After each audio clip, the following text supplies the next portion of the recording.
স্বামীজির বাণী ও রচনা থেকে সমাধিবাদ তদা দৃষ্টু স্বরূপে অবস্থানম। তখন অর্থাৎ এই নিরোধের অবস্থায় দ্রষ্টা পুরুষ নিজের অপরিবর্তনীয় স্বরূপে অবস্থিত। যখনই তরঙ্গগুলি শান্ত হইয়া যায় ও হ্রদ শান্তভাব ধারণ করে, তখনই আমরা হ্রদের তলদেশ দেখিতে পাই। মন সম্বন্ধেও এইরূপ বুঝিতে হইবে। যখন উহা শান্ত হইয়া যায়, তখনই আমরা আমাদের স্বরূপ বুঝিতে পারি। তখন আমরা ওই তরঙ্গগুলির সহিত নিজেদের মিশাইয়া ফেলি না, কিন্তু নিজের স্বরূপে অবস্থিত থাকি। বৃত্তি সারূপ্যম অতরত্র ইতরত্র। অন্যান্য সময়ে অর্থাৎ এই নিরোধের অবস্থা ব্যতীত অন্য সময়ে দ্রষ্টা চিত্তবৃত্তির সহিত একীভূত হইয়া থাকেন। যেমন কেউ আমাদের নিন্দা করিল, ইহা এক প্রকার পরিণাম, এক প্রকার বৃত্তি। আমি উহার সহিত নিজেকে মিশাইয়া ফেলিতেছি, উহার ফল দুঃখ। বৃত্তয় পঞ্চতস্য ক্লিষ্টাহ ক্লিষ্টা। বৃত্তি 5 প্রকার, কয়েকটি ক্লেশযুক্ত ও অপরগুলি ক্লেশ শূন্য।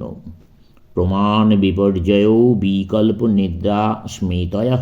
প্রমাণ, বিপর্যয়, বিকল্প, নিদ্রা ও স্মৃতি অর্থাৎ সত্যজ্ঞান, ভ্রমজ্ঞান, শব্দভ্রম, নিদ্রা ও স্মৃতি বৃত্তি এই 5 প্রকার। প্রত্যক্ষ অনুমানাগম প্রমাণানি। প্রত্যক্ষ অনুমানাগম প্রমাণানি। প্রত্যক্ষ অর্থাৎ সাক্ষাৎ অনুভব, অনুমান ও আগম অর্থাৎ আপ্ত বা বিশ্বস্ত লোকের বাক্য, এগুলি প্রমাণ। যখন আমাদের দুইটি অনুভূতি পরস্পরের বিরোধী না হয়, তখনই তাহাকে প্রমাণ বলে। আমি কোনো বিষয় শুনিলাম, যদি উহা পূর্ব অনুভূত কোনো বিষয়ের বিরোধী হয়, তবে আমি উহার বিরুদ্ধে তর্ক করিতে থাকি, কখনই উহা বিশ্বাস করি না। প্রমাণ আবার 3 প্রকার, সাক্ষাৎ, অনুভব ও প্রত্যক্ষ। ইহা এক প্রকার প্রমাণ। যদি আমরা কোনো প্রকার চক্ষুকর্ণের ভ্রমে না পড়িয়া থাকি, তাহলে আমরা যাহা কিছু দেখি বা অনুভব করি তাহাকে প্রত্যক্ষ বলা যাইবে। আমি এই জগৎ দেখিতেছি, উহার অস্তিত্ব সম্বন্ধে ইহাই যথেষ্ট প্রমাণ। দ্বিতীয়, অনুমান।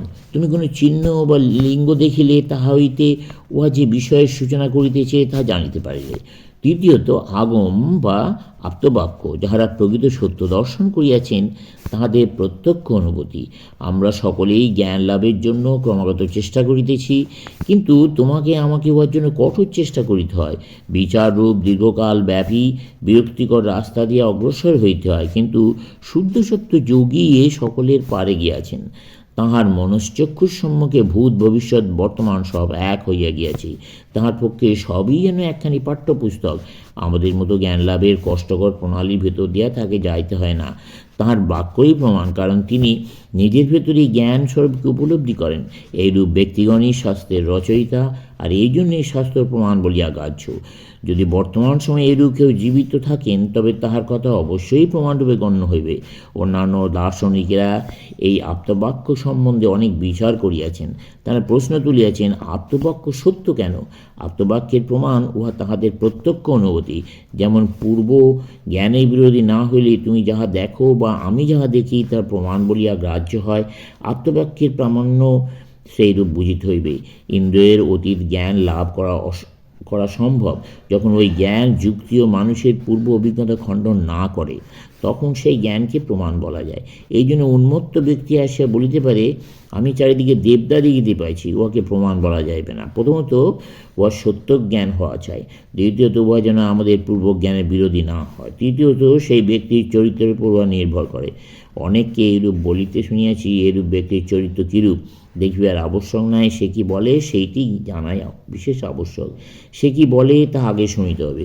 অন্যান্য বিষয়ে কথা সত্য হইতে পারে। কোনো লোক দুষ্ট প্রকৃতি হইলেও সে জ্যোতিষ সম্বন্ধে কিছু আবিষ্কার করিতে পারে, কিন্তু ধর্ম বিষয়ে স্বতন্ত্র কথা, কারণ কোনো অপবিত্র ব্যক্তি ধর্মের প্রকৃত সত্য লাভ করিতে পারিবে না। এই কারণেই আমাদের প্রথমত দেখা উচিত যে ব্যক্তি নিজেকে আপ্ত বলিয়া ঘোষণা করিতেছে সে ব্যক্তি সম্পূর্ণরূপে নিঃস্বার্থ পবিত্র কিনা। দ্বিতীয়ত দেখিতে হইবে সে অতীন্দ্রিয় জ্ঞান লাভ করিয়াছে কিনা। তৃতীয়ত আমাদের দেখা উচিত সে ব্যক্তি যাহা বলে তাহা মনুষ্য জাতির পূর্ব অভিজ্ঞতার বিরোধী কিনা। কোনো নতুন সত্য আবিষ্কৃত হইলে বা পূর্বের কোনো সত্য খণ্ডন করে না, বরং পূর্ব সত্যের সহিত খাপ খাইয়া যায়। চতুর্থত অপরের পক্ষে ওই সত্য প্রত্যক্ষ করা সম্ভব। যদি কোনো ব্যক্তি বলে আমি এক অলৌকিক দৃশ্য দর্শন করিয়াছি, আর সঙ্গে সঙ্গে বলে যে তোমার উহা দেখিবার কোনো অধিকার নাই, আমি তাহার কথা বিশ্বাস করি না। প্রত্যেক ব্যক্তি নিজে দেখিতে পারে উহা সত্য কিনা। যিনি নিজের অর্জিত জ্ঞান বিক্রয় করেন তিনি কখনোই আপ্ত নন। এই সকল পরীক্ষায় উত্তীর্ণ হওয়া আবশ্যক। প্রথমেই দেখিতে হইবে সে ব্যক্তি পবিত্র এবং তাহার কোনো স্বার্থপূর্ণ উদ্দেশ্য নাই, তাহার লাভ অথবা যশের আকাঙ্ক্ষা নাই। দ্বিতীয়ত তাহাকে দেখাইতে হইবে তিনি জ্ঞানাতীত ভূমিতে আরোহণ করিয়াছেন। তাহার আমাদিওকে এমন কিছু দেওয়া আবশ্যক যাহা আমরা ইন্দ্রিয় হইতে লাভ করিতে পারি না ও যা জগতের কল্যাণকর। তৃতীয়ত দেখিতে হইবে যে উহা অন্যান্য সত্যের বিরোধী নয়। অন্যান্য বৈজ্ঞানিক সত্যের বিরোধী হইলে তৎক্ষণাৎ উহা পরিত্যাগ করো। চতুর্থত সেই ব্যক্তি যে কেবল ওই বিষয়ের অধিকারী আর কেউ নয় তাহা হইবে না। অপরের পক্ষেও যাহা লাভ করা সম্ভব তিনি নিজের জীবনে তাহা কেবল কার্যে পরিণত করিয়া দেখাইবেন। তাহা হইলে প্রমাণ তিন প্রকার: প্রত্যক্ষ, ইন্দ্রিয়ানুভূতি, অনুমান ও আপ্তবাক্য। এই আপ্ত কথাটি ইংরেজিতে অনুবাদ করিতে পারিতেছি না। ইহাকে ইন্সপায়ার্ড, অনুপ্রাণিত শব্দের দ্বারা প্রকাশ করা যায় না, কারণ এই অনুপ্রেরণা বাহির হইতে আসে বলিয়া মনে হয়, আর ওই জ্ঞান ভেতর হইতে আসে। আপ্ত শব্দের আক্ষরিক অর্থ যিনি পাইয়াছেন। ক্রমশ